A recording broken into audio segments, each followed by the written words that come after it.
Welcome to the award-winning High School Sports Extra, presented by Scheller Automotive.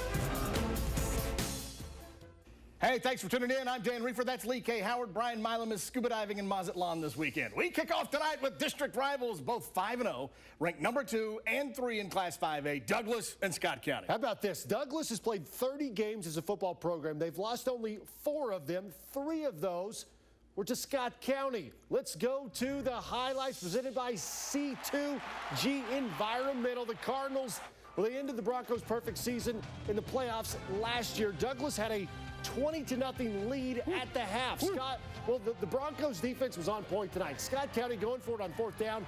Cade McKee looking for Micah McClave, batted away by Ty Bryant. That defense was suffocating. 4th quarter, after Douglas quarterback Josh McClurg left the game with an injury, the backup Cameron Dunn goes to work. He's got the speed, beats the defender to the front of the end zone, 29-0 Broncos. And he wasn't finished. Watch Dunn stiff on the defender to the ground, escaping down the sideline for another score. Wow. Douglas pitches its 5th shutout in 6 games this season, 36-0. It's the first time Scott County's been scoreless since 2001, a streak of 230 consecutive games. Feels darn good, you know it. For 2 years, we just have not played disciplined football against these guys, and they prey on you when you don't play discipline. That was our emphasis for the entire offseason, and tonight it showed up. I thought we were more physical, we were more fit, and it showed. You know, anytime you get a goose, I like to know the last time they were shut out. 18 years. 18 years, that's great. It is great if you're a Broncos fan. Lafayette opened last season with a win over Bryan Station. Hasn't won a game since. Not a good start for the Generals here. Opening kick bounces up to Trey Jenkins, and he takes it back 63 yards for the touchdown. Just like that, 11 seconds into the game, it's 7-0 Defenders. Later in the first quarter, the only guy that tackled him. A lot of celebration. Yeah, exactly. Amadius Taylor takes it up the far sideline for 26 yards, down inside the 5. Station would kick a field goal to lead 10-0. But Lafayette rallies to win 21-13 to end its 15-game losing streak, but extend its win streak over Station to 5 in a row. How about Great Crossing, still trying to get its first win as a program, hosting Dunbar tonight. The Bulldogs driving deep in Warhawks territory. First quarter, Jake Smith swings it out to Mitchell Joseph in the flat, and he says, hey, you do the rest. Dunbar takes a 7-0 lead. Next Bulldog possession, Joseph finds pay dirt again, this time from just a yard out. Dunbar rolls 35-6. This is the first ever meeting tonight between Tates Creek and Lexington Catholic, and the Commodores came to play. Luke Doobie to Miles Thomas on the 13-yard touchdown connection. 2-point try was good. It's 8-0. And then Creek recovered an onside kick that punches it in here. Doobie on the run finds Sion Townsend for the score. It's 14-0 before Catholics even had the ball. My goodness. Now it's 21-0 when Doobie launches the deep ball from his own 14 to Thomas. 86-yard touchdown. Tates Creek up 28-0 in the first quarter. But Catholic finally answers here. Bo Allen escapes a defender in the backfield, rolls out and finds Jackson Corbett. He does the rest to cut the lead to 28-7. The Knights come all the way back to win it 54-50. Lex Cath now 8-2 all-time versus Fayette County Public Schools. Hope you had the over in that game. Well, the number 4 ranked team in 1A, Williamsburg Yellow Jackets visiting the 4th ranked team in 2A, LCA. Second quarter, LCA up 21-7. Williamsburg's Dalton Ponder has his pass picked by Mason Moore. That big return sets up this. Jaden Barnhart to Xavier Brown. Touchdown Brown. 28-7 Eagles. Now, the Jackets answer on their ensuing possession. Ponder with a speed ball so fast my camera can't keep up. Gavin Thomas, he's gone. Cuts the LCA lead to 28-14.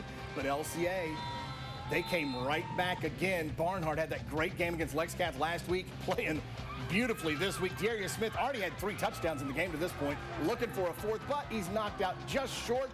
LCA would score on the very next play, and the Eagles beat the Berg 55-21. I thought you'd be too emotional to read those highlights. No, I had to take them. I stole them back from you. There you go. Boyle County and Highlands last met in 2012, the season opener, and the Bluebirds won that game on their way to a 6th consecutive state championship.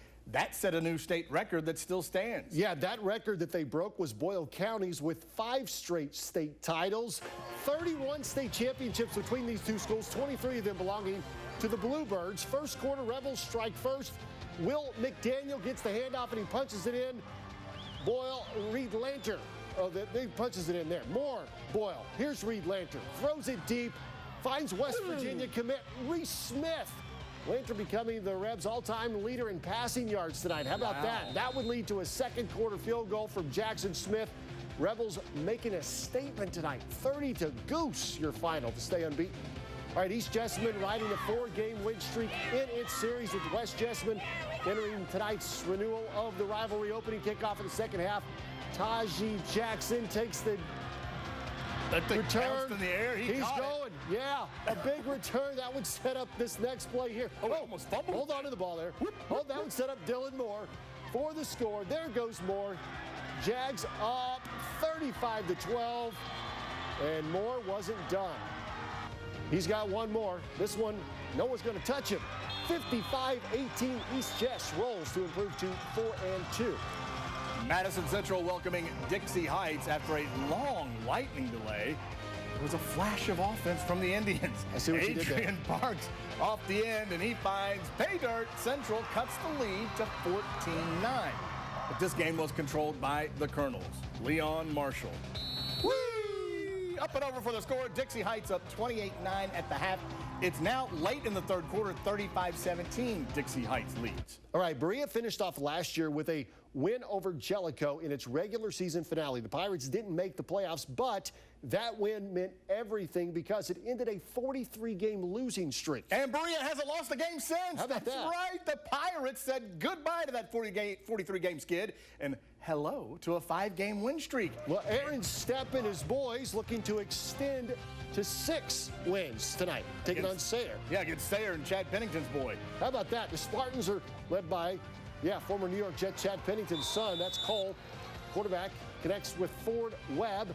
That connection hooking up for a few plays later in the red zone. Pennington a dart for the touchdown. Spartans on top, 7-0. Ensuing drive for Berea. This dude is strong. Flex on him, Jaden Cunningham. 50 yards to the house. Game tied at 7. The Pirates roll 37-21. If you're scoring at home, they improve to 5-0 on the season. That is some story right there. Berea Pirates. Unbelievable. Yes. All right, coming up, it's our Athlete of the Week. And don't miss. Yeah, the plays of the week. That's next.